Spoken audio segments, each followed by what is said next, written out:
ازيكم عاملين ايه؟ انا هبة ودي قناتي. النهاردة مع بعض هنعمل المايونيز بطريقتين، المايونيز بالبيض والمايونيز من غير بيض، وهنعمل كمان التومية بأحلى وأسهل طريقة، وإن شاء الله هيعجبوكم قوي. أولا هنبدأ المايونيز اللي من غير بيض. في درق الخلاط هنحط كوباية وربع زيت ونص كوباية لبن، وابدأي اضربيهم ضرب متقطع، يعني تشغلي الخلاط وتطفيه تشغلي وتطفيه لمدة دقيقتين 3.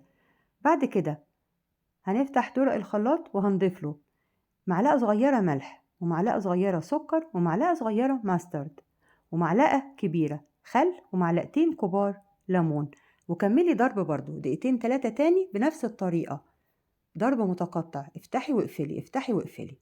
هيدينا بقى كمية حلوة جدا، والقوام بتاعها هيبقى مش تخين قوي في الأول، لما هيدخل التلاجة هيتظبط معانا قوي. المايو بالطريقة دي ممكن تشيليه في التلاجة لمدة 10 أيام. المَيّة بقى اللي بالبيض، بيضة واحدة كاملة، عليها ربع معلقة صغيرة ملح، عليها نُص معلقة ماسترد، عليها معلقة صغيرة خل ومعلقة صغيرة ليمون، ولو تحبي المعلقتين يبقوا خل أو المعلقتين يبقوا ليمون، عصير ليمون يعني، ما فيش مشكلة. هنحط بقى الهاند بلندر، ثبّتيه لتحت ما تحركيهوش خالص، وافضلي اضربي فيه لحد ما هيدينا القوام ده. قوامه حلو جدًا وطعمه حلو ولونه حلو أوي، اللون هيبقى معانا فاتح والطعم مزز وحلو أوي. بس المايو اللي هو بالبيض يعني يتاكل فريش.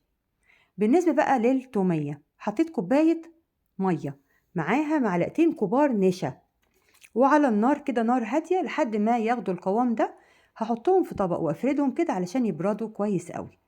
في دُرق الخلاط بقى هاحط كوباية زبادي مع نُص كوباية لبن حليب مع تِلت كوباية زيت ورشة ملح و3 فصاص توم مفرومين ناعم، وهنحط عليهم المَيّة بالنشا بعد ما تكون بردت خالص، وهنضرب في دُرق الخلاط، نضرب في الخلاط بقى 3، 4 دقايق كده، وخُدي أحلى تومية وأحلى قوام ولون جميل. حطيها في علبة بقى وحطيها في التلاجة، هتقعد معاكِ كام يوم، أحلى من الجاهزة بكتير. لو كلتيها بالطريقة دي مش هتبطلي تعمليها. شايفة القوام بتاعها لما تتحط في التلاجة كمان هتبقى أتخن من كده. لو حبيتي بقى تخففيها معلقة زيت كده وخففيها، أو معلقة لبن. أدي القوام بتاعها. كده عملنا أحلى مايونيز وأحلى تومية. المايو اللي بالبيض زي ما بقولك هيتاكل فريش، أما المايو اللي من غير بيض ممكن يقعد في التلاجة معاكي 10 أيام، وهيبقى إيه حلو أوي. بالنسبة للتومية برضه هتقعد معاكِ، يعني على الأقل خالص هتقعد أسبوع في التلاجة. عارفين طبعًا إحنا بنحتاج الحاجات دي كتير، خصوصًا مع الشاورمات أو الساندويتش أو كده، فنبقى عملناها في البيت بطريقة بسيطة وسهلة وسريعة ومش مكلفة خالص، طريقة فعلًا اقتصادية، وبألف هنا.